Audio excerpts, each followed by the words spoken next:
Good day everyone! Today we are going to talk about John Locke and his ideas about the self. Gianak si John Locke adtong August 29, 1632 sa Rington, UK. Si John Locke, or pwede na tawagin sa abbreviation na JL, usa siya ka philosopher and a physician. Dayon, isa po ni siya sa mga gahi ng mga Enlightenment thinkers adtong iya ang panahon. Kung moingon ganit tag mga Enlightenment thinkers, these are the people or mga philosophers during the Age of Enlightenment. Or itawag po ni siya Age of Reason or simply the Enlightenment. Ang Age of Enlightenment usa ka intellectual and philosophical movement nga nahimugso adtong 17th ug 18th century sa Europe. During ani nga time, diri na nagsugod ang mga intellectual people to explore more than just Aristotelian ideas or katong mga kinaraan. Gani, dinhi na nagsugod og boom ang ideas on rationalism and empiricism movements. Ang ideas ni J.L. or ni John Locke was influenced by René Descartes, in which ginadescribe ni R.D. ang self as the thinking thing.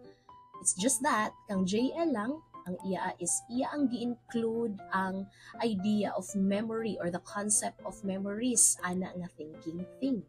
Nagatuo magud si JL nga ang self daw is identified with consciousness. Dayon, kani nga self consists of the sameness of consciousness. Pasabot ani ang atong kaugalingon daw kay naay memory nga ang person that we saw existing now is the same person kaniadto, because he or she remembers the thoughts, the experiences, and the actions of that earlier self.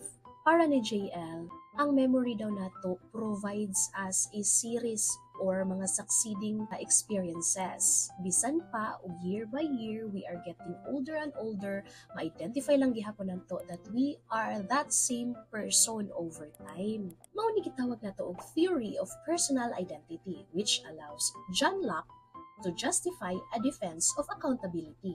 Kay para manggod ni John Locke, since ang kanang tawhana, the same person na siya few years ago, mahimo nato nga accountable gyapon ta sa atong mga past behaviors or pwede tulubagon gyapon nato ang mga kalaki nato sa unang panahon. Kaso, gina-insist po ni JL nga mahimo lamang kita or mahimo lamang ang tao nga accountable sa iya ang mga actions kung kadumdum siya nga ginabuhat or nabuhat na niya.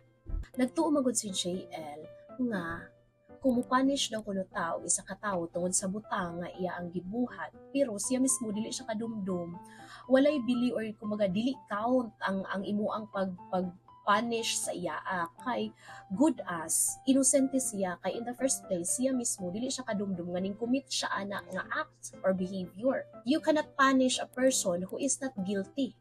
Kay iya manggong gi-insist nga ang state of the person who cannot remember his or her behavior as in wala gyud siya'y madumduman sa iyahang gibuhat kay parihas ra na sa tawo nga wala gyud nagbuhat sa ingon, innocent, ganarn. Pasabot, ignorante siya or wala gid siya idea, no? Now, this idea is different kung magpalimot-limot ang tao ha. Kunuhay, wala nakadumdum sa iyang gibuhat, pero ang tinuod, kadumdum gud to, nagpalimot-limot lang to avoid sa consequences sa iyang actions.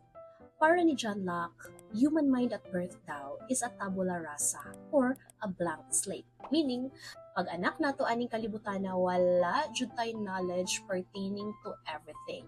Our experiences that we have, our daily adventure would fill that blank slate that would somehow become our memory. Thus, it would help build our identity in the future. That is why ang mga babies, it's very important to fill in the necessary values and belief system nga i-input sa mga parents. Kay, according to John Locke lagi, blank slate man ang sulod sa isa ka baby.